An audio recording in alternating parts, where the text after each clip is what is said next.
ओम नमो भगवते वासुदेवाय।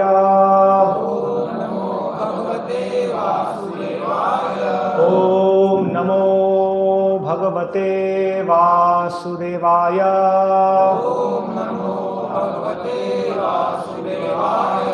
ओम नमो भगवते वासुदेवाय।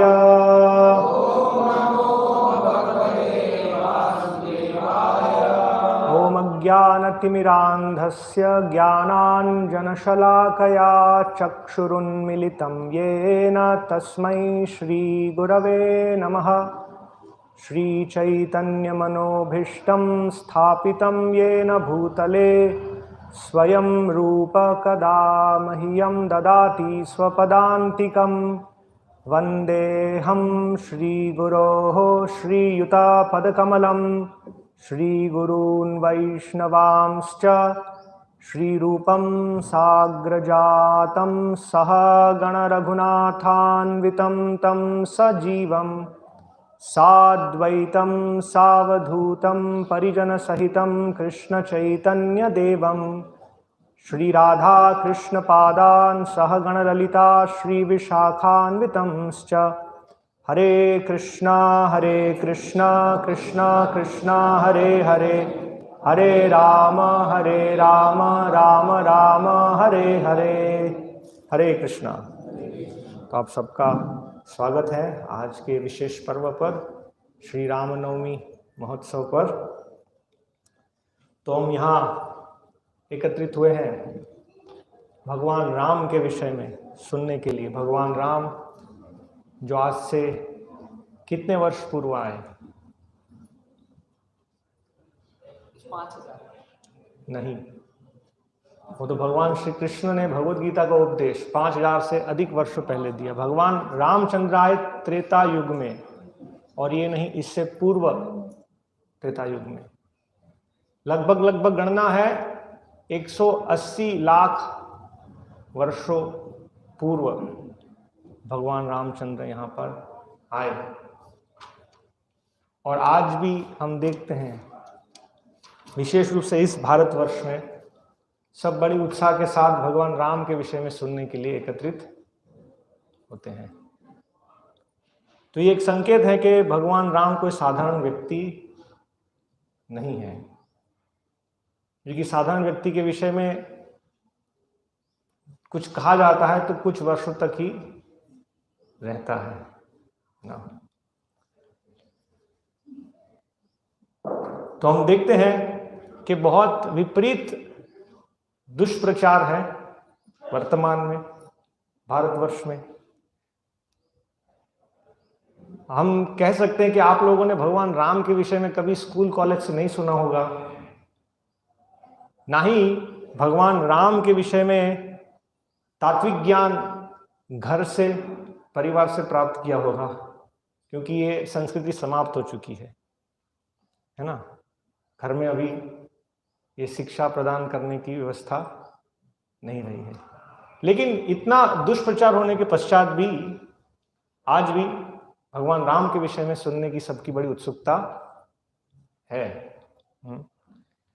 इसलिए हम देखते हैं जैसे आज अभी यहाँ नाट्य प्रस्तुति होगी रामलीला, तो वही कहानी है भगवान रामचंद्र का अयोध्या में प्राकट्य, विश्वामित्र के साथ जाना, मिथिला सीता देवी से उनका विवाह होना, उसके बाद वनवास, सीता देवी का अपहरण, रावण का वध,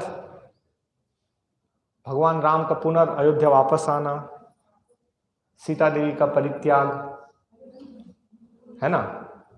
लेकिन फिर भी बड़ी उत्साह के साथ सब सुनने के लिए वहां पर आते हैं। तो ये संकेत है कि भगवान राम के प्रति जो भक्ति है वो हमारे हृदय में स्वाभाविक है। ये हमारा स्वाभाविक गुण है भगवान राम के विषय में सुनना, है ना। और इसीलिए हम देखते हैं कि कुछ दशकों पहले जब भारत में पहली बार टीवी पर यह सीरियल प्रारंभ हुआ रामायण, तो तब तक जो भी सरकारी व्यवस्था थी, कभी धर्म का प्रचार या वास्तव में शास्त्रों का प्रचार नहीं हो रहा था। लेकिन जब ये सीरियल पहली बार क्या कहते हैं ब्रॉडकास्ट हुई, तो ऐसी स्थिति थी कि भारत लगभग थम सा गया है। जिस दिन 1 घंटा या जब ये सीरियल प्रसारित की जाएगी तब सब चीज वहीं पर रुक जाती थी, है ना। तब सबके घर में टीवी भी नहीं थे, लेकिन जहां पर टीवी थे सब लोग एकत्रित हो जाते थे, है ना।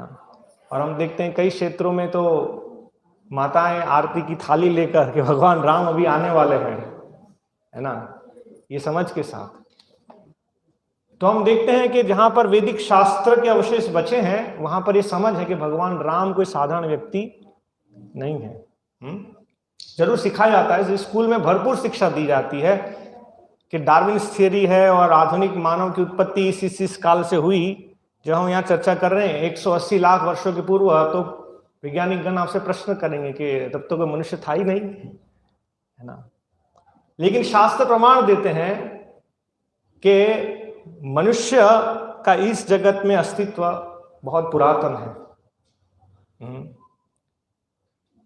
और अभी हम जिस स्थिति में रह रहे हैं वो कलयुग है, वो ये इस समय का सबसे निम्न चरण चल रहा है। कलयुग जो सबसे छोटा युग है 4,32,000 वर्ष, उससे बड़ा है द्वापर, उससे बड़ा है त्रेता, उससे बड़ा है सतयुग। और समय जो है वो लीनियर मतलब क्या कहेंगे, हाँ रेखीर नहीं है, वो साइक्लिक है, चक्र में चल रहा है ना। ये 4 युग पर्यंत के बाद फिर से सतयुग का आगमन होता है। इस प्रकार से पूरी सृष्टि का चक्र जो है वो भी भूत्वा प्रलीयते, है ना। तो अव्यक्तादीनि भूतानि व्यक्त मध्यानि भारत, अव्यक्त निधनान्यैव तत्र का परिदेवना। इस सृष्टि की उत्पत्ति होती है, कुछ समय तक सृष्टि रहती है, विनाश हो जाता है, फिर से सृष्टि आती है। तो ये वास्तव में शास्त्र का विज्ञान है जो आधुनिक वैज्ञानिकों की समझ के परे है। तो इतना दुष्प्रभाव होने के बाद भी आज हम देखते हैं कि लोगों की बहुत ही रुचि है भगवान राम के विषय में सुनना। तो ये स्वभाव, ये हमारा वास्तविक स्वभाव है। भगवान राम के प्रति जो प्रेम है हमारे हृदय में है ना। नित्य सिद्ध कृष्ण प्रेम साध्य कबू ना, श्रवणादि शुद्ध चित्ते करे उदय। और जितना अधिक हम श्रवण करेंगे तो ये प्रेम का हमारे हृदय में उदय होगा, ये स्वाभाविक है। और भगवान की जो लीला है हमने बताया कैसे पुरातन। हम देखते हैं श्रीमद् भागवतम में जो 5000 वर्ष पूर्व प्रदान किया व्यास देव ने, उसी के 9वें स्कंद में सुखदेव गोस्वामी परीक्षित महाराज से कहते हैं, जब भगवान राम की लीलाओं का वर्णन आता है तो वे कहते हैं अभी मैं आपको भगवान राम की लीला के बारे में बताऊंगा संक्षिप्त रूप से, क्योंकि आपने कई बार इसके बारे में सुना है, ऑलरेडी आपने इसके बारे में सुना है। तो ये व्यक्त था कि परीक्षित महाराज के समय 5000 वर्ष पूर्व भी रामायण के बारे में नित्य श्रवण होता था। और वास्तव में ये एक समाज है, कैसे समाज होना चाहिए, इन विषयों पर श्रवण करना। अभी हमारे श्रवण के विषय क्या है? तो ये स्थिति थी और वो वर्णन करते भगवान राम की जो लीला है, आज सुबह भी हमने सुना, वो कैसे है, बहुत ही अद्भुत, एक बाल गज की तरह है। एक हाथी का बालक किस प्रकार से गन्ने को तोड़ देता है, इस प्रकार से भगवान की जो लीला है, विशेष रूप से भगवान ने हर धनुष, शिव जी का धनुष किस प्रकार से तोड़ा, तो बहुत ही अद्भुत लीलाएं हैं भगवान की, है ना। और उसको सुनने से बार बार हमें रस प्राप्त होता है। और हम देखते थे वैदिक संस्कृति में, अभी से कुछ समय पूर्व भी आप देखेंगे ग्रामीण क्षेत्रों में लोग हैं जो अशिक्षित हैं, उनको लिखना पढ़ना नहीं जानते हैं, लेकिन अपने वचनों में बार बार रामायण के वृत्तांत व्यक्त करेंगे। विशेष रूप से उत्तर भारत में मानस, रामचरित्र मानस, जिसे रामायण कहते हैं, इतना प्रसिद्ध है कि अपने दैनिक जीवन के कई वृत्तांत उससे हम व्यक्त करते हैं। तो इससे हम देख सकते थे कि वैदिक समाज कितना, यानी जो पुरातन समाज था वो कितना उन्नत था। शिक्षित नहीं थे लेकिन वास्तव में उनके विचार काफी उन्नत थे। वर्तमान समाज के विचार हैं काम क्रोध लोभ से वशीभूत है, जो वास्तव में नरक के द्वार है। तो ये स्थिति है ना। किंतु हमें एक प्रामाणिक स्रोत से सुनना है भगवान राम के विषय में। भगवान राम कौन है? भगवान राम कोई साधारण व्यक्ति नहीं है। भगवान राम पूर्ण पुरुषोत्तम भगवान है, शुद्ध ब्रह्म। वाल्मीकि जी ने, जिन्होंने रामायण, जो अधिकृत रामायण है वो है वाल्मीकि जी द्वारा विरचित, संस्कृत में 24,000 श्लोकों में रचित वाल्मीकि रामायण है। ये इस धरातल पर उपलब्ध रामायण है और इससे भी कई गुना अधिक श्लोकों में मूल रामायण जो उच्चतर लोकों में उपलब्ध है। किंतु हमारी समझ के लिए जितना आवश्यक है, जितनी हमारी क्षमता है, उसके अनुसार यहाँ पर वाल्मीकि जी ने 24,000 श्लोक में हमें रामायण प्रदान की है। उन्होंने ही इसी रामायण का एक संक्षिप्त रूप दिया है नाम रामायण के रूप में। उस नाम रामायण में वो रामायण का प्रारंभ ऐसे करते हैं कि पूर्ण ब्रह्म परात् पर राम। तो वे कहते हैं जिन राम के विषय में वर्णन कर रहा हूं वो कोई साधारण व्यक्ति नहीं है। भारतीय समाज में अभी हम देखते हैं बहुत सारी तथाकथित भगवान राम की कहानियां प्रचलित हैं। वर्तमान में बहुत सारे आधुनिक लेखक हैं। एक लेखक है देवदत्त पटनायक इत्यादि, है ना, जो भगवान राम के विषय में कुछ भी लिखते हैं, है ना। और उन्होंने भगवान राम की जो भर्त्सना की वो शायद रावण ने भी नहीं की है ना। और ये हमारे लिए बड़े शर्म की बात है कि हम इन विषयों को सहन कर रहे हैं, है ना। तो हमें एक प्रामाणिक स्रोत से सुनना चाहिए। और भगवान राम पूर्ण पुरुषोत्तम भगवान है, पूर्ण ब्रह्म है। ये ही एक अपने आप में बहुत बड़ा विषय है जो हम यहाँ पर कई बार चर्चा कर चुके हैं, है ना। फिर कई बार भक्त यहाँ पर जो अंतर्राष्ट्रीय कृष्ण भावनामृत संघ है उनके अनुयायियों से मिलते हैं और उनको कहते हैं कि आप राम भक्ति कहाँ करते हैं? आप तो सदैव कृष्ण कृष्ण कृष्ण कहते हैं, आप तो हरे कृष्ण वाले हैं, आप भगवान राम की भक्ति कहाँ करते हैं? लेकिन ये आलोचना गलत है। जो ऐसी आलोचना करते हैं उन्हें विचार करना चाहिए कि हम जो इस कृष्ण भावनामृत संघ में दीक्षित हैं, हम जितनी बार भगवान राम का नाम लेते हैं शायद वो अपने दिन में नहीं लेते होंगे, है ना। हम प्रतिदिन 16 माला हरे कृष्ण महामंत्र की करते हैं, जो है हरे कृष्ण कृष्ण कृष्ण हरे हरे, हरे राम राम राम हरे हरे। तो हरे राम राम राम हरे हरे, है ना। तो 1728 बार ये मंत्र का उच्चारण होता है ना। शायद वो इतनी बार भगवान राम का नाम उच्चारण नहीं करते हैं। तो बिना राम भक्ति के कृष्ण भक्ति पूर्ण नहीं हो सकती। अवश्य ही उसमें संदेह नहीं है कि चैतन्य महाप्रभु के जो अनुगामी जन हैं, चैतन्य महाप्रभु की शिक्षा के अनुसार हमारा जो वास्तविक गंतव्य, जो भाव है, वो जो व्रजवधु है, गोपिकागण है, उनके पद चिन्हों का अनुसरण करना और इस प्रकार से राधा कृष्ण की सेवा करना। लेकिन भक्त तत्वतः समझते हैं कि कृष्ण और राम है वो अभिन्न है, वो एक ही व्यक्ति है। वही कृष्ण यहाँ पर राम के रूप में आए हैं अपने भक्तों के साथ एक विशेष रूप से आदान प्रदान करने के लिए। जो हमने कुछ समय पहले हमने एक भजन गाया, जयदेव गोस्वामी कहते हैं केशव धृत राम शरीर जय जगदीश हरे। तो राम है वो वास्तव में भगवान कृष्ण से भिन्न नहीं है, वो एक ही व्यक्ति है। वो भिन्न जरूर है क्योंकि उनका भाव अलग है, ये भिन्नता है, लेकिन वो एक ही व्यक्ति है। तो यदि हम इस प्रकार से सोच रहे हैं कि हम भगवान राम को स्वीकार नहीं करते, तो वास्तव में हम भगवान कृष्ण को पूर्णतः स्वीकार नहीं करते। और जितना हम भगवान की इन दिव्य लीलाओं को, भगवान अलग अलग रूप में जब यहाँ पर आते हैं, ये समझने का प्रयत्न करेंगे तो हमारा प्रेम कृष्ण के प्रति और वर्धन होगा।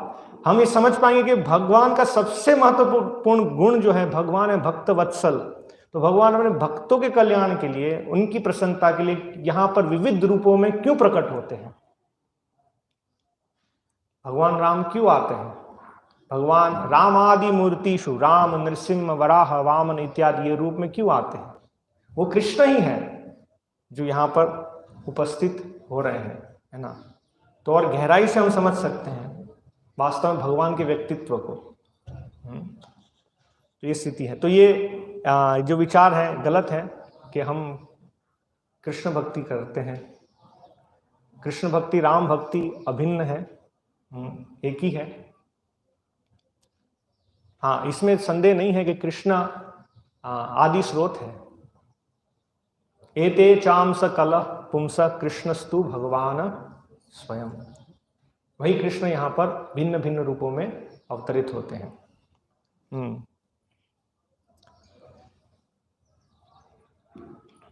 तो भगवान राम के प्राकट्य का क्या कारण है? भगवान राम यहाँ पर क्यों आते हैं? भगवान गीता में बताते हैं, एक सिद्धांत भगवान का आने का कारण है, परित्राणाय साधुनाम विनाशाय च दुष्कृताम धर्म संस्थापनार्थाय संभवामि युगे युगे। और हमारे आचार्यगण वर्णन करते हैं कि वास्तव में भगवान को विनाशाय, असुरों का विनाश करने के लिए भगवान को स्वतः आने की आवश्यकता नहीं है। जैसे रावण का वध करने के लिए, रावण 10 मुख के थे, उनको मुख रहित करने के लिए भगवान को यहां आने की आवश्यकता नहीं है ना। भगवान की इच्छा के पहले ही भगवान की विविध शक्तियां ये कार्य कर सकती है। परास शक्तिर विविधैव श्रूयते। लेकिन वास्तव में भगवान का यहां आने का विशेष कारण है, वो भगवान की लीला है। यहां पर भगवान आए मर्यादा पुरुषोत्तम के रूप में एक विशेष चीज स्थापित करने के लिए, और वास्तव में इन असुरों का कल्याण करने के लिए। वास्तव में भगवान ने इन असुरों का कल्याण किया। तातका, मारीच, खर, दूषण, विराट, कबंध, ऐसे अनेक अनेक असुर वास्तव में भगवान ने उनका उद्धार किया, है ना। जैसे हम देखें रावण, तो रावण को कई लोगों ने बताया कि भगवान राम से शत्रुता छोड़ दो, क्योंकि भगवान है परात पर। हमने अभी देखा शुद्ध ब्रह्म परात पर। रावण सोचता था कि वही सबसे परे, परम से परम है। आगे हम नाट्य प्रस्तुति में भी देखेंगे कि क्या उसका स्वभाव है। यह आसुरिक वृत्ति है। असुर सोचते हैं ईश्वर अहम अहम भोगी सिद्धो हम बलवान सुखी। मैं ही बलवान हूं, मैं ही सिद्ध हूं, मुझसे परे कोई नहीं है। लेकिन भगवान परे से भी परे हैं और भगवान ने ये स्थापित किया। तो रावण को कई बार सही शिक्षा प्राप्त हुई। मंडोदरी, विभीषण, मारीच सबने बताया कि भगवान राम के प्रति शत्रुता छोड़ दो, भगवान राम का आश्रय ग्रहण करो। लेकिन उसने कभी ये स्वीकार नहीं किया। क्यों? क्योंकि वो वास्तव में वासना से वशीभूत था। और हम देखते हैं कि इस पूरे रामायण से हम समझ सकते हैं कि एक व्यक्ति का क्या परिणाम होता है जो इस प्रकार से काम वासनाओं से वशीभूत है। रावण के पास सब कुछ था। आज वर्तमान जगत की स्थिति के अनुसार he was a very successful person. जिसके लिए पूरा समाज प्रयास कर रहा है, वो सब कुछ रावण के पास था। सोने की लंका। आज हम आधुनिक शहरों का अनुकरण कर रहे हैं। हम भी चाहते हैं हमारे नगर दुबई जैसे हो जाए, एकदम वैभवपूर्ण। रावण के पास ऑलरेडी ये सब था, सोने की लंका थी। लेकिन परिणाम क्या हुआ? तो यही हम देखते हैं कि रावण की एक चीज रावण में नहीं थी, भगवान राम के प्रति शरणागति ग्रहण करना। ये इच्छा नहीं थी उसकी। कुछ भी हो जाए, भगवान राम के प्रति शरणागति ग्रहण। और वो देख रहे हैं, अपने जीवन में उसने देखा कैसे खर दूषण के साथ 14,000 असुरों का वध किया भगवान राम ने। और एक के बाद एक उसके सारे महान सेनापति सब नष्ट हो रहे हैं। लेकिन अंत तक ये एक इच्छा कि भगवान राम को शरणागत नहीं होगा। जबकि सबने समझाया कि इस अवस्था में भी तुमने ऐसा घोर कार्य किया जो कोई नहीं कर सकता।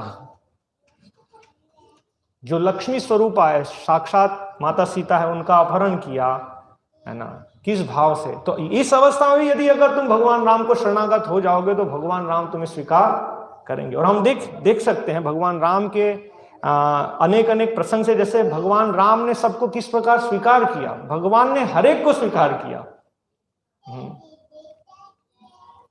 ये भी हम आगे देखने का प्रयत्न करेंगे कि भगवान राम ने सभी श्रेणी के लोग, भगवान ने विचार नहीं किया कौन सही पात्र है कौन पात्र गलत है, सबको स्वीकार किया। तो उनको बताया कि अभी भी शरण में चले जाओ, लेकिन रावण ने नहीं किया ये एक विचार, और इस प्रकार से नष्ट हो गया। श्रील प्रभुपाद जी अपने एक प्रवचन में समझाते हैं यही स्थिति हमारे वर्तमान सभ्यता की है। रावण का उत्थान होते होते होते होते एकदम चरम सीमा पर पहुंचा, लेकिन अंततोगत परिणाम क्या हो गया? विनष्ट हो गया। प्रभुपाद उदाहरण देते हैं पुनर्मुषिको भव, कि जो वर्तमान सभ्यता है, एक कहानी से प्रभुपाद समझाते हैं। एक चूहा था, एक ऋषि साधु के पास जाता है, वो कहता है मुझे बिल्ली बना दो, क्यों? क्योंकि बिल्ली परेशान कर रही है। तो उनको बिल्ली बना देते हैं। फिर तुरंत वो कहता है कुत्ता बना दो, क्योंकि कुत्ता परेशान कर रहा है, तो कुत्ता बना देती है। फिर वो कहता है मुझे बाघ बना दो।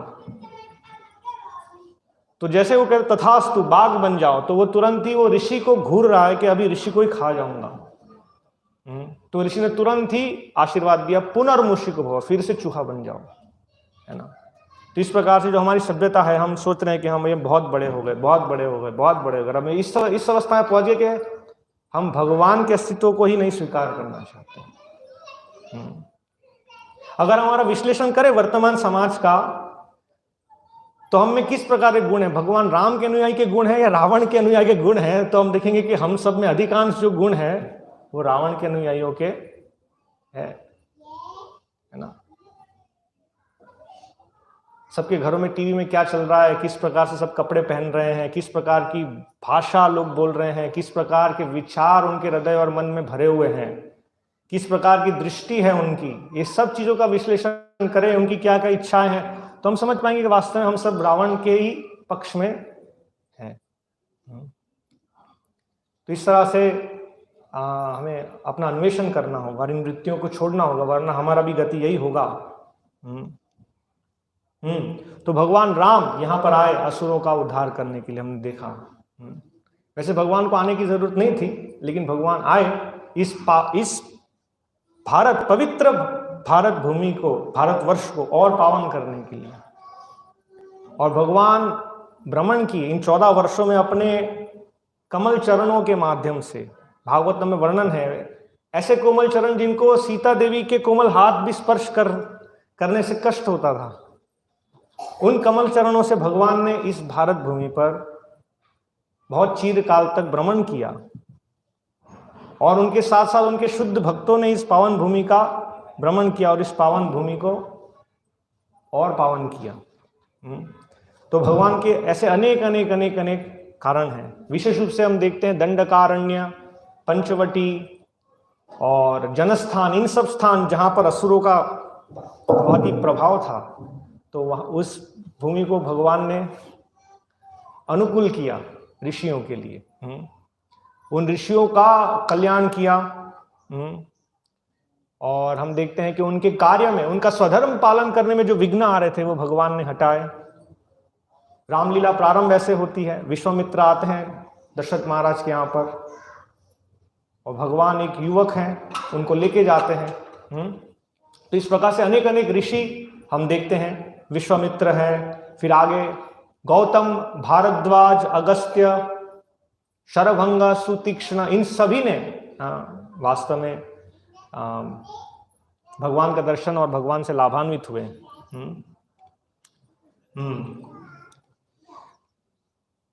और भगवान का एक और कारण है परित्राणाय साधुना, साधुओं का रक्षा करने के लिए। तो विशेष रूप से बहुत सारे भगवान के भक्त हैं, विभीषण, हनुमान, किन्हीं को अवसर दिया और किन्हीं का भगवान ने आश्रय, किन्हीं को अभय वर प्रदान किया, विशेष रूप से विभीषण के विषय में। और हम देखते हैं कि भगवान ने किन स्थिति में सबको स्वीकार किया। और विशेष रूप से हमने देखा कि परित्राणाय साधुनाम विनाशाय च दुष्कृताम धर्म संस्थापनार्थ, विशेष रूप से भगवान राम का यहां पर आना, उसका मुख्य उद्देश्य था धर्म संस्थापनार्थ है। भगवान का पूरा जीवन यदि हम देखेंगे तो धर्म संस्थापना करने के लिए, विशेष रूप से एक आदर्श मनुष्य का क्या जीवन है वो स्थापित करने के लिए। आज हम देखते हैं कि बहुत सारा चर्चा चलता है जो साधारण बुद्धिजीवी लोग हैं उनके बीच में वो चर्चा करते हैं कि ये सब ठीक है, मानव धर्म, मानव धर्म, मानव धर्म क्या है। तो श्रील प्रभुपाद एक प्रवचन में कटाक्ष करते हैं कि क्या मानव धर्म, क्या पशु समाज का कोई धर्म होता है क्या? आप मानव धर्म की बात करते, क्या कुत्ते बिल्ली समाज के लिए कोई धर्म होता है? धर्म मतलब मानव धर्म है ना। धर्मो ही तेषाम अधिको विशेषो धर्मेण ही न पशु भी समान, धर्मेण ही न पशु भी ही। पशु समाज में कोई धर्म नहीं होता है। धर्म अर्थात मानव समाज के लिए ही धर्म है, और वो धर्म हमारे मन से कल्पित नहीं किया जाता है। धर्मम तो साक्षात भगवत प्रणीतम, जो भगवान प्रदान करते हैं वही धर्म है, और वो भगवान धर्म वैदिक शास्त्रों के माध्यम से स्थापित करते हैं। वेद प्रणीतो धर्म है ना। और वास्तव में वो धर्म की संस्थापना कैसे होगी, किस प्रकार से वो धर्म क्रियान्वित होगा, भगवान श्री रामचंद्र यहाँ आके हमें दर्शाते हैं। कैसे धर्म की स्थापना की जाए और कैसे आदर्श धर्म के अनुसार अपना जीवन व्यतीत किया जाए।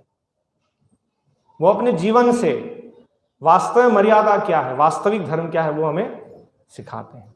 भगवान राम और भगवान कृष्ण एक ही व्यक्ति है, लेकिन भगवान कृष्ण की लीलाएं इस प्रकार से अनुकरणीय नहीं है, क्योंकि वो विशेष है।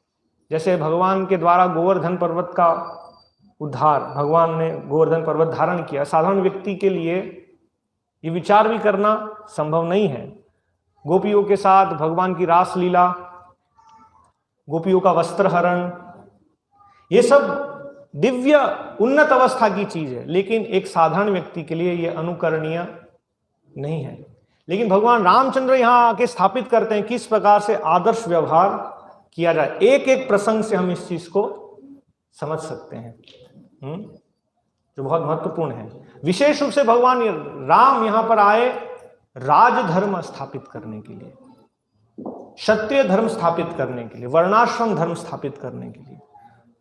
जो हम देख सकते हैं उनके पिता के आदेश का पालन, राजधर्म के लिए सीता का परित्याग, शंभुक का वध, क्योंकि भगवान ने देखा ये वर्णाश्रम धर्म के विरुद्ध है ना। तो इन सब चीजों से हम समझ सकते हैं कि कैसे वास्तव में भगवान राम यहां पर आए हैं। वास्तविक धर्म, मानव धर्म जो कहेंगे, जो भगवान स्थापित करना चाहते हैं, आदर्श मनुष्य समाज के लिए क्या धर्म है, वो भगवान यहां पर स्थापित कर रहे हैं। और इस धर्म को स्थापित करते करते भगवान अपने असंख्य दिव्य गुण को भी प्रकट करते हैं। भगवान है वो समस्त गुण गण धाम, समस्त गुण के आगार हैं भगवान, और भगवान अपने इन सभी गुणों को प्रदर्शित करते हैं जिससे हम उसको समझे, अपने जीवन में ग्रहण करें और इन गुणों के बारे में स्मरण करें, जैसे आज भी हम कर रहे हैं। आज भी भगवान के इन गुणों को और इन कार्यकलापों को सुनते सुनते हमारा कल्याण हो रहा है। लाखों लाखों वर्ष हो गए भगवान राम के इस धराधाम पे प्रकट हुए, लेकिन हम सबका कल्याण हो रहा है इन गुणों को सुनते हुए। तो इस तरह से हम देखते हैं कि जब भगवान रामचंद्र एक राजकुमार है, और कितना सुखदायक जीवन था उनका। और दशरथ महाराज की सभा में जब विश्वामित्र आए और उन्होंने राम को मांगा, दशरथ महाराज की इच्छा नहीं थी, लेकिन भगवान राम तनिक भी हिचक नहीं किए, क्योंकि वास्तव में धर्म है। एक ब्राह्मण आए हैं रक्षा की अपेक्षा से, तो जाना है रक्षा के लिए, है ना। और किस प्रकार से गुरुजन से व्यवहार करना, किस प्रकार से उनसे शिक्षा लेना। भगवान राम तो पूर्ण पुरुषोत्तम है, उनको किसी गुरु की आवश्यकता नहीं है, लेकिन यह धर्म स्थापित करने के लिए कि वास्तव में भगवत विज्ञान को जानने के लिए, वास्तव में मनुष्य जीवन का उद्देश्य क्या है। मनुष्य जीवन का उद्देश्य है भगवत प्राप्ति। भगवद गीता में भगवान कहते हैं, जन्म कर्म च मे दिव्यम एवं यो वेत्ति तत्वतः। ये धर्म है, भगवान के जन्म कर्म को समझना। त्यक्त्वा देहम पुनर्जन्म न एति माम एति सो अर्जुन, भगवत धाम को प्राप्त करना। तो इस भगवत धाम को प्राप्त करने की विधि के लिए क्या क्या जरूरी है ना, किस प्रकार से गुरुजन से व्यवहार करना है ना। तो हम देखते हैं विश्वामित्र के साथ जो उनका व्यवहार, और महाराज जनक का मान किस प्रकार से उन्होंने वर्धन किया। और अपने पिता का आदेश, जैसे हम देखते हैं एक राजकुमार है, यदि उनके पिता जब उनको बुलाते हैं और उनको कहते हैं कल नहीं, मतलब अभी आपका राज अभिषेक होने वाला है, वो तुरंत पूछे कब होने वाला है, पिताजी ने कहा कल होने वाला है। तो उन्होंने कहा जो आ गया पिताजी, मैं पिता की आज्ञा अवश्य पालन करूंगा, क्योंकि पिताजी चाहते हैं कि मैं राजा बनूं। एक साधारण व्यक्ति के लिए अपनी अभिलाषा होगी कि मैं राजकुमार हूं, मैं कब राजा बनूंगा, और उस इच्छा वो कहेगा कि यस पिताजी आपकी जो इच्छा है। लेकिन भगवान राम की यही इच्छा थी कि क्योंकि उनके पिताजी चाहते हैं, इसीलिए वो ये धर्म स्वीकार करने के लिए तैयार है। और तत्क्षण उनको आदेश मिला कि आपको वनवास जाना है 14 वर्षों के लिए, और उन्होंने बिना किसी आसक्ति राग के तुरंत स्वीकार किया। यही पिताजी की अभिलाषा है, तो यही स्वीकार्य है। और सब लोगों ने उनको रोका, अयोध्यावासी, लक्ष्मण, भरत, जब उनको पता चला तो वे आए और उन्होंने भगवान राम से कहा कि नहीं आप वापस चलिए। लेकिन भगवान राम अपने धर्म से अडिग थे, वो नहीं हिले। तो ऐसे अनेक अनेक अनेक अनेक उदाहरण हैं। वास्तव में एक क्षत्रिय का धर्म है सबको आश्रय प्रदान करना, ईश्वर भाव। जैसे भगवान सबको आश्रय प्रदान करते हैं, इस प्रकार से क्षत्रिय का भाव है, क्षत्रिय का धर्म है सबको आश्रय प्रदान करना। तो भगवान रामचंद्र ने सबको आश्रय दिया, सभी अयोध्यावासियों को आश्रय दिया। नाम रामायण में वाल्मीकि जी कहते हैं सबको समान रूप से मतलब सामाजिक रूप से भेदभाव जरूर होता है ना। एक वयोवृद्ध, एक वरिष्ठ व्यक्ति का क्या स्थान है, एक कनिष्ठ व्यक्ति का क्या स्थान है, एक ब्राह्मण का क्या स्थान है, एक क्षत्रिय क्या स्थान है, वो भेद जरूर है। लेकिन जो उनका भक्ति, उनका समर्पण था भगवान राम के प्रति, उस दृष्टिकोण से भगवान राम ने सबको एक समान स्वीकार किया, है ना। जैसे वर्णन आता है कि एक राजा जो है उसको राज करना चाहिए प्रजा के कल्याण के लिए, अपने लाभ के लिए नहीं।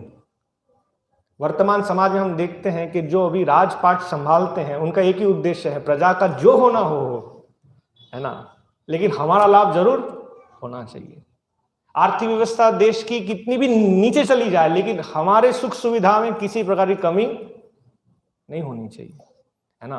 तो वैदिक शास्त्र के अनुसार एक राजा कर लेते थे उसी मात्रा में जो उचित है, मतलब जिनसे जो उत्पादन होता है उसी मात्रा में एक राजा कर लेते थे। जैसे हम नंद महाराज के प्रसंग में देखते हैं, नंद महाराज दुग्ध पदार्थ उत्पादन करते थे, तो दुग्ध पदार्थ कंस को क्या कहते हैं, पूरी प्रामाणिक रूप से वो प्रदान करने के लिए जाते थे। यदि किसी के पास कुछ उत्पादन नहीं होता है तो वो सरकार को उसको क्या कहते हैं, ही इज नॉट लायबल, वो बंधन में नहीं है कि उसे सरकार को ये प्रदान करना पड़ेगा। लेकिन आज हम देखते हैं सरकार की नीति इस तरह से, किसी के पास हो या नहीं हो, किसी ना किसी प्रकार से उससे कर या टैक्स हमें लेना ही है, चाहे वो डायरेक्ट हो या इनडायरेक्ट हो, है ना। तो भगवान राम एक वास्तविक क्षत्रिय गुण यहां पर स्थापित करते हैं कि वो प्रजा पर राज करते थे वास्तव में उनके कल्याण के लिए, इसीलिए प्रजा उनको प्रेम करती थी। हम देखते हैं कि रावण का भी स्थान, रावण भी राजा था और सब गुण थे उसमें, लेकिन ये गुण नहीं था, इसलिए प्रजा उसको प्रेम नहीं करती थी। और जब भगवान राम के लिए एक विशेष प्रेम प्रजा का, है ना, तो यहां हम देख सकते हैं किस प्रकार से भगवान का राज्य, एक क्षत्रिय का जो गुण है, वास्तव में ये हम चर्चा कर रहे थे, क्षत्रिय वास्तव में प्रजा के कल्याण के लिए राज करता है। वो प्रजा का कल्याण क्या है, उनको धर्म के मार्ग पर ले जाना। शतः त्रायते, क्षत्रिय का अर्थ क्या है, जो क्षति से बचाए।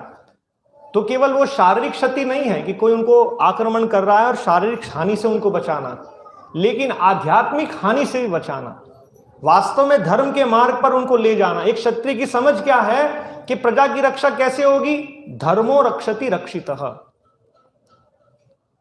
वास्तव में रक्षा धर्म के द्वारा होती है। और यदि यहां पर धर्म की स्थापना होगी तो प्रजा की रक्षा होगी। और धर्म की स्थापना केवल नियमों से नहीं होती है कि हमने नियम लगा दिए लेकिन राजा अधर्मी है। एक अधर्मी राजा यदि धर्म स्थापन करने का प्रयास करता है तो धर्म स्थापित नहीं होता है। लेकिन भगवान रामचंद्र ने स्थापित किया कि एक आदर्श राजा का व्यवहार कैसा होता है, एक धर्मनिष्ठ राजा क्या है, एक राजर्षि क्या है।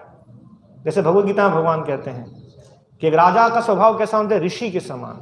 तो भगवान राम ने अपने आदर्श जीवन से स्थापित किया और प्रजा को धर्म के रास्ते पर लाने का शिक्षा प्रदान किया अपने व्यवहार से, है ना। तो ये सब वर्णन है। तो भगवान राम ने अयोध्या वासियों को बिना कोई भेदभाव के आश्रय दिया, अपने परिवार के सदस्य निज सदस्य की तरह देखा। और हम देखते हैं आगे जाके कि जब इसी अयोध्यावासी में से एक व्यक्ति ने शंका की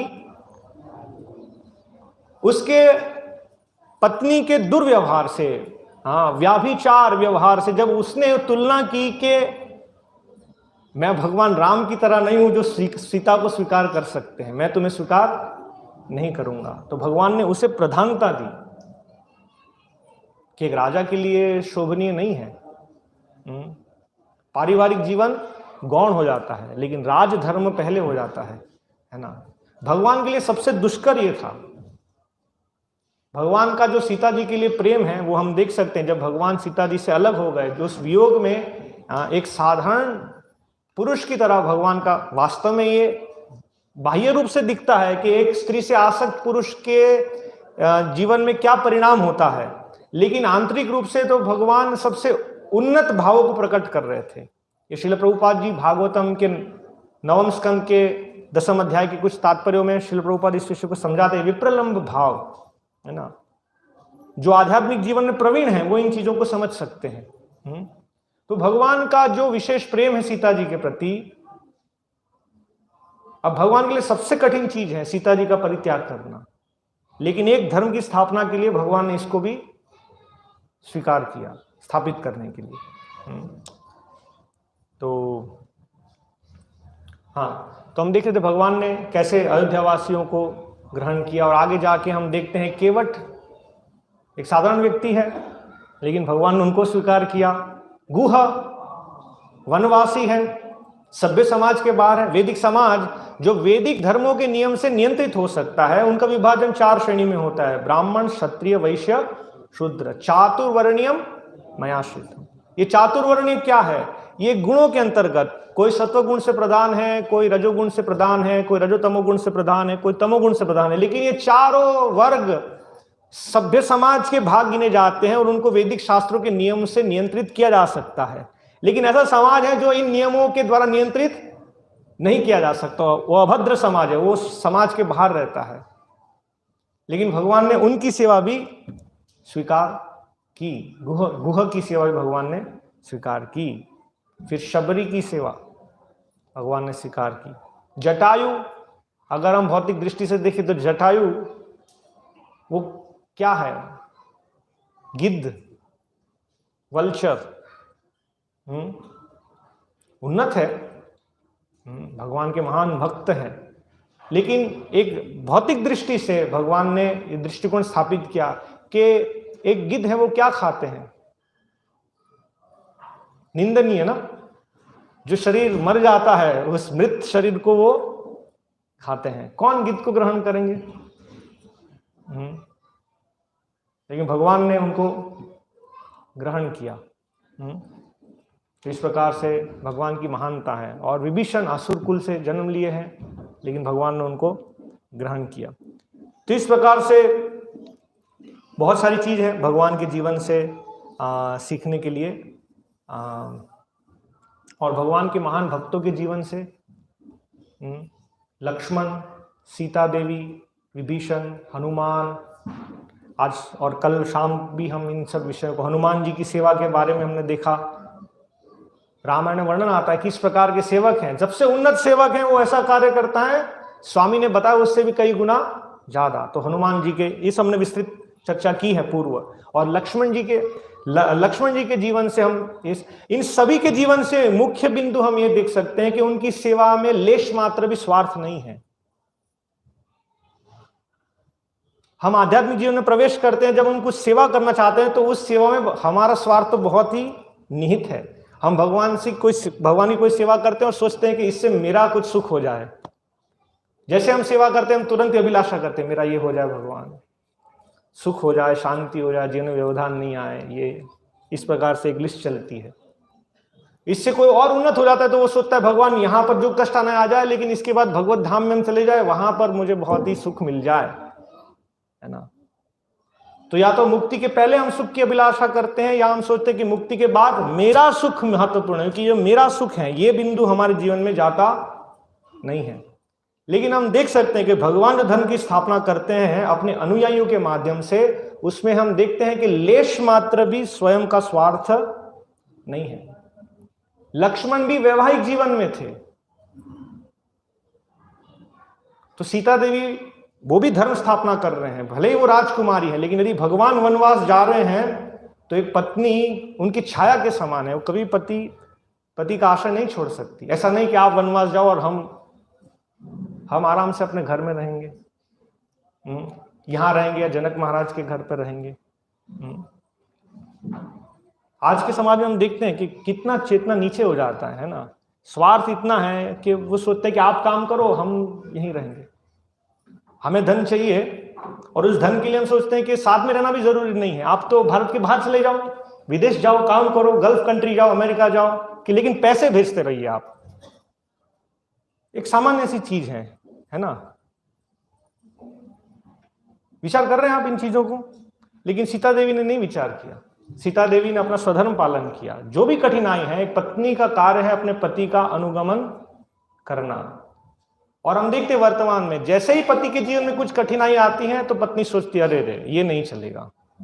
विशेष रूप से आध्यात्मिक जीवन में, यदि आध्यात्मिक जीवन हम स्वीकार करते हैं, अपने जीवन का महत्वपूर्ण समय यदि भगवान की सेवा में लगाते हैं, और उसका परिणाम ये होगा कि हमारी आर्थिक व्यवस्था थोड़ी नीचे जाएगी, तो तुरंत ही वहां से रेड सिग्नल आ जाता है कि ये करने की आवश्यकता नहीं है। तो हाँ, हम चर्चा कर रहे थे कि लक्ष्मण भी वैवाहिक जीवन में थे, लेकिन उन्होंने अपना पारिवारिक जीवन छोड़ दिया भगवान की सेवा के लिए। और 14 वर्ष जो उन्होंने भगवान की सेवा की, उसमें वे सोए नहीं, खाए नहीं, मतलब भगवान की सेवा में इतने तल्लीन थे। पूरा दिन भगवान की जो आवश्यकता है, और रात्रि में भगवान के शयन से पहले भगवान का बिस्तर तैयार करना, क्योंकि वन में है। हम लोग शहरवासी, हमें पता ही नहीं है कि भूमि पे रहना क्या है। जब कुछ दिन हम बाहर भूमि पे रहेंगे तो हमें पता चलेगा कि वर्षा ऋतु में क्या होता है, भूमि जब गीली हो जाती है, क्योंकि यहाँ तो सब आरसीसी के जंगल है, तो हम समझ ही नहीं पाते कि जब बारिश होती है तब खेत में चलना क्या होता है, पैर कितना अंदर धंस जाता है ना। हम कहीं भी जाते एक रेंटेड घर ले लेते हैं, लेकिन वन की स्थिति अलग है ना। तो लक्ष्मण जी प्रतिदिन जहां पर भगवान राम का विश्राम स्थल है, उस जमीन को समतल करना, सब कंकर हटाना, वहां पर विशेष घास की व्यवस्था करना जिससे सीता और राम वहां पर विश्राम कर सके, और रात्रि में किसी प्रकार की समस्या नहीं हो, इसलिए पूरी रात्रि वो पहरा देते थे। क्यों? क्योंकि वन है, वन में जैसे हमने देखा कि घोर असुर सब घूम रहे हैं, वो तो निशाचर है, रात को ही तो घूमते हैं। और ऐसे असुर और साथ साथ ऐसे अनेक डाकू हैं जो हम वैदिक शास्त्रों में अलग अलग प्रसंग में देखते हैं कि वे चोरी करने के लिए आते हैं। अभी कोई प्रश्न करेंगे कि सीता और राम के पास था क्या चोरी करने का, लेकिन हम देखते हैं कि वे कई बार मनुष्यों का अपहरण करते हैं बलि के लिए, और विशेष रूप से उस मनुष्यों का जिनकी रचना बहुत ही उत्तम है। भागवतम में हम देखते हैं जड़ भरत महाराज के प्रसंग में कि जो ठग थे वे देख रहे, जड़ भरत बहुत ही बलिष्ठ शरीर है, ये सबसे उत्तम है बलि के लिए, है ना। तो लक्ष्मण इस प्रकार से उनकी सेवा के लिए पूरी रात को पहरा देते थे। तो इसमें हम देखते हैं लेश मात्र भी स्वयं का लाभ, है ना, स्वयं का आराम, ये जरा भी एक लेश मात्र भी नहीं है। तो ऐसे सबके सभी महान भक्तों के जीवन में, जटायु के जीवन में हम देख सकते हैं, वो सोच सकते थे कि रावण से मुठभेड़ क्यों करना चाहिए, मरना तो निश्चित है, तो अपना लाभ सोच लीजिए। लेकिन उन्होंने नहीं विचार किया, उन्हें विचार किया भगवान राम की प्रसन्नता क्या है, और अंततः भगवान राम की कृपा उन्हें प्राप्त हुई। तो भरत महाराज, भगवान राम के वनवास जाने के पश्चात भरत महाराज सोच सकते थे कि मैं राज अभी ठीक है 14 साल कर लेते हैं, लेकिन उन्होंने नहीं, उन्होंने भगवान राम की चरण पादुका सेवा की और अयोध्या में नहीं रहे कि यदि अयोध्या में रहूंगा तो किसी न किसी तरह से राजपाट में मुझे और उस प्रकार के एक शहरी सुख, एक राजमहल के सुख, राज व्यवस्था के सुख में प्रवेश करना ही होगा, मैं नहीं बच पाऊंगा। इसलिए उन्होंने निश्चय किया कि अयोध्या में नहीं रहूंगा। तो उन्होंने घास की कुटीर बनाई, भगवान की रात पादुकाओं को स्थापित किया और उनके चरण के भीतर भगवान की सेवा करते रहे। और उन 14 वर्षों में जो भगवान ने खाया उसी प्रकार से कंद मूल, और बारले क्या कहते हैं, ज्वार, तो गौमूत्र में भिगो के ज्वार खाते थे। तो वो सोच सकते थे अपने सुख के बारे में, लेकिन उन्होंने नहीं सोचा, है ना। तो वास्तव में हम देखते हैं यहां से हम धर्म क्या है वास्तव में, है ना, किस प्रकार से ज्येष्ठ भ्राता की सेवा की जाए। ज्येष्ठ भ्राता गुरुजन, वो गुरु ही है, जैसे पिता है वो गुरु है, माता है गुरु है, माता पहली गुरु है, इस प्रकार से पिता गुरु है, ज्येष्ठ भ्राता भी गुरु है। उनके आदेश को किस तरह से पालन किया जाए हम देखते हैं सीक्वेंस में पूरा। भगवान रामचंद्र का आदेश किस प्रकार से लक्ष्मण, भरत और शत्रुघ्न पालन कर रहे हैं, है ना। तो इसी प्रकार से हम देखते हैं चैतन्य लीला में भी इसी का ही एक थोड़ा सा अगर हम विस्तार देखें तो चैतन्य महाप्रभु के अनुगामी जन रूप सनातन, उनके एक छोटे भाई थे अनुपम, तो ये भगवान राम के भक्त थे। तो रूप सनातन ने एक बार उनसे कहा कि अनुपम, आप कृष्ण भक्ति क्यों नहीं करते, आप भी समझिए कृष्ण पूर्ण पुरुषोत्तम भगवान है, यदि आप कृष्ण भक्ति करेंगे तो हम तीनों मिलकर भगवान की सेवा अच्छे से कर सकते हैं। तो उन्होंने, क्योंकि वो भगवान राम से इतना आसक्त थे और इन सिद्धांतों पर अपना जीवन जी रहे थे, उन्होंने देखा कि जैसे भरत महाराज ने और लक्ष्मण ने राम के आदेश को कैसे पालन किया अपने प्राण के समान, इसी प्रकार से यदि मेरे अग्रज, मेरे भ्राता मुझे कह रहे हैं कृष्ण भक्ति करना, तो मेरे लिए जीवन है, तो अवश्य ही मुझे उनके आदेशों का पालन करना चाहिए। तो निश्चय किया कि ठीक है, मैं भी कृष्ण भक्ति करूंगा। तो दूसरे दिन सुबह उन्होंने कहा कि अभी मेरे लिए बहुत बड़ी विडंबना है, मैं पूरी रात सो नहीं पाया। एक तरफ आपका आदेश था कृष्ण भक्ति अंगीकार करना, और दूसरी तरफ मैंने अपना हृदय भगवान राम को अर्पण कर दिया है ना। मेरे लिए और कोई विकल्प नहीं है, तो मुझे आप आज्ञा प्रदान कीजिए कि मैं अपना शरीर कैसे छोड़ दूं, क्योंकि मैं आपकी आज्ञा का उल्लंघन नहीं करना चाहता, ना मैं भगवान राम के प्रति मेरी जो भक्ति है उसको छोड़ पाऊंगा। तो रूप सनातन बहुत प्रसन्न होते हैं कि यही आपका वास्तविक स्वभाव है। तो इस प्रकार से हम देखते हैं बहुत सारी चीजें हैं, हम प्रामाणिक स्रोत से इसको सुने, अपने जीवन में ग्रहण करें। कई बार चर्चाओं में मुद्दा आता है राम राज्य, हम सबको राम राज्य चाहिए, लेकिन भगवान राम के लिए कोई स्थान नहीं रखा है हमने, है ना।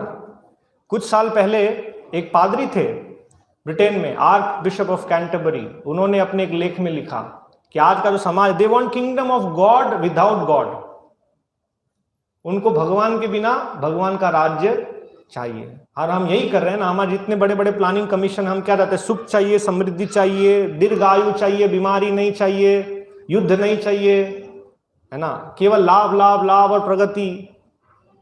वास्तव में सब भगवान के आश्रय से प्राप्त होता है, लेकिन हमें भगवान नहीं चाहिए। तो बिना राम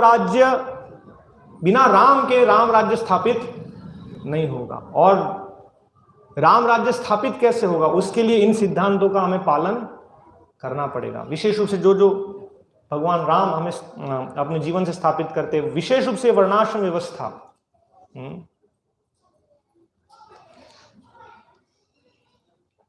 हमारे समाज में भी वर्तमान में विचार है कि वर्णाश्रम परित्याग कर देना चाहिए, है ना। लेकिन हम देखते हैं बहुत बड़ा क्या कहते हैं ब्लंडर, अर्थात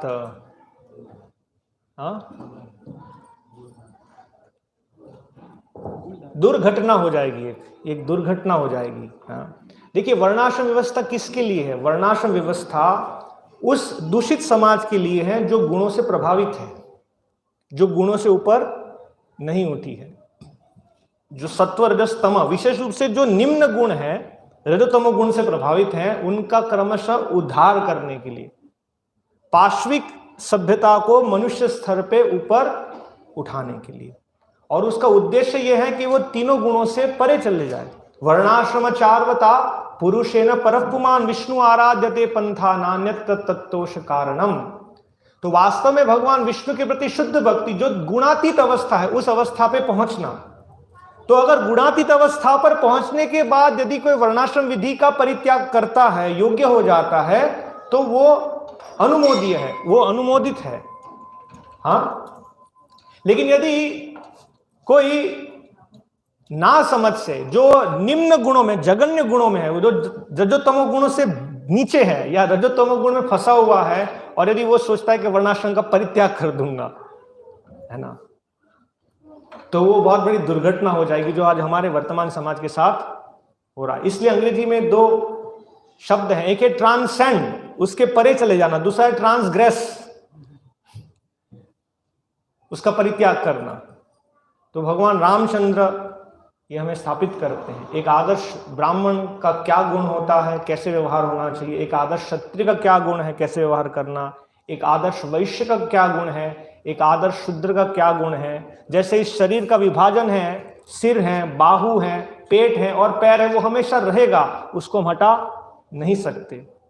तो यदि इस समाज को आध्यात्मिक स्तर पे ऊपर उठना है, तो इन धार्मिक नियमों को हमें पालन करना पड़ेगा। जैसे हम इसको ना समझी से छोड़ देंगे, तो वो समाज रावण के पद चिन्हों पर आगे बढ़ेगा, काम वासना से प्रभावित समाज हो जाएगा, जो भी वर्तमान में है। हरे कृष्णा। भगवान श्री रामचंद्र की जय। श्री राम नवमी महोत्सव की जय। श्रील प्रभुपाद की जय।